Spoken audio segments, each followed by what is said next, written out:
Praise the Lord. இந்த அருமையான நேரத்துக்காக கர்த்தரை நான் அதிகமாக ஸ்தோத்திரிக்கிறேன்.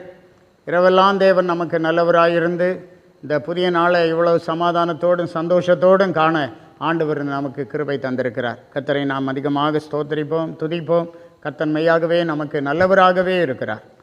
இந்த வேளையிலும் கூட நம்முடைய சிந்தனைக்காக கலாத்தியருக்கு எழுதப்பட்ட நிருபம் 4ஆம் அதிகாரம் 11ஆம் வசனம். நான் உங்களுக்காக பிரயாசப்பட்டது வீணாய் போயிட்டோ என்று உங்களை குறித்து பயந்திருக்கிறேன். அப்போஸ்தலனாகிய பவுல் கலாத்திய விசுவாசிகளை பார்த்து சொல்லுகிறதான ஒரு வார்த்தை என்று பார்க்கிறோம். எல்லா ஊழியக்காரனுக்கும் எல்லா அப்போஸ்தலருக்கும் ஒரு பயம் இருக்கிறது. என்ன பயம்? இவர்களுக்காக நான் பட்ட பிரயாசம் வீணாய் போயிட்டோ.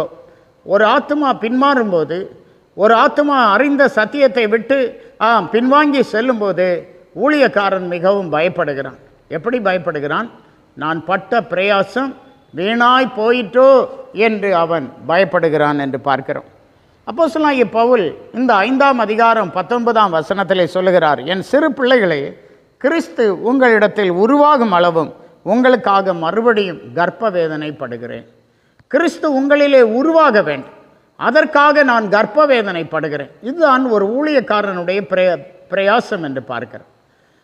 தேவனை அறியாதவர்கள் அவர்கள் முன்னால் எப்படி இருந்தார்கள்? 8-9 வசனங்களில் படிக்கிறோம். நீங்கள் தேவனை அறியாமல் இருந்தபோது சுபாவத்தின்படி தேவர்கள் அல்லாதவர்களுக்கு அடிமைகளாயிருந்தீர்கள். ஒரு காலத்திலே நீங்கள் தேவனை அறியவில்லை. அந்த நாட்களில் நீங்கள் சுபாவத்தின்படி தேவர்கள் அல்லாதவர்களுக்கு நீங்கள் அடிமைகளாயிருந்தீர்கள். இப்பொழுதோ நீங்கள் தேவனை அறிந்திருக்க அல்லது தேவனால் அறியப்பட்டிருக்க பலனற்றதும் வெறுமையானதுமான அவ்வழிபாடுகளுக்கு நீங்கள் மறுபடியும் திரும்பி மறுபடியும் அவைகளுக்கு அடிமைப்படும்படி விரும்புகிறது எப்படி என்று அந்த விசுவாசிகளை கேட்கிறார். நீங்கள் தேவனை அறியாதிருந்த காலத்திலே நீங்கள் பாருங்க, சுபாவத்தின்படி தேவர்கள் அல்லாதவைகளுக்கு அடிமைகளாயிருந்தீர்கள். ஆனால் இப்பொழுது நீங்கள் தேவனை அறிந்திருக்கிறீர்கள் அல்லது நீங்கள் தேவனால் அறியப்பட்டிருக்கிறீர்கள். இனி நீங்கள் அந்த வழிபாடுகளுக்கு எப்படி திரும்பலாம் என்று அவர்களை கேட்கிறார். அதாவது இவர்கள் பின்மாறி போனார்கள். கிருபையை பற்றி கொள்ள வேண்டிய இவர்கள் நியாயப்பிரமாணத்தின் கிரியைகளினாலே நீதிமான்களாகி விடலாம் என்கிற ஒரு தவறான ஒரு கள்ள உபதேசத்துக்கு அடிமைப்பட்டு விட்டார்கள். ஆகவே தான் பவுல் சொல்லுகிறான், நான் உங்களுக்கு பட்ட பிரயாசம் வீணாய் போயிட்டோ என்று நான் பயந்திருக்கிறேன் என்கிறான்.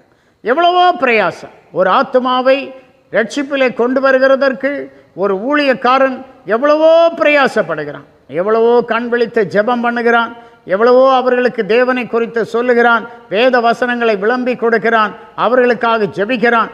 ஆண்டாண்டு காலம் அவர்களை கிருபையிலே நிலைநிறுத்தும்படி எத்தனையோ ஆராதனைகள், எத்தனையோ முயற்சிகள், எத்தனையோ வீட்டு கூட்டங்கள், எத்தனையோ கவுன்சிலிங், எத்தனையோ உபவாச ஜெபங்கள், எவ்வளவோ காரியங்கள் அவர்களுக்காக செய்து அவர்களை கிருபையிலே நிலைநிறுத்த வேண்டியது இருக்கிறது.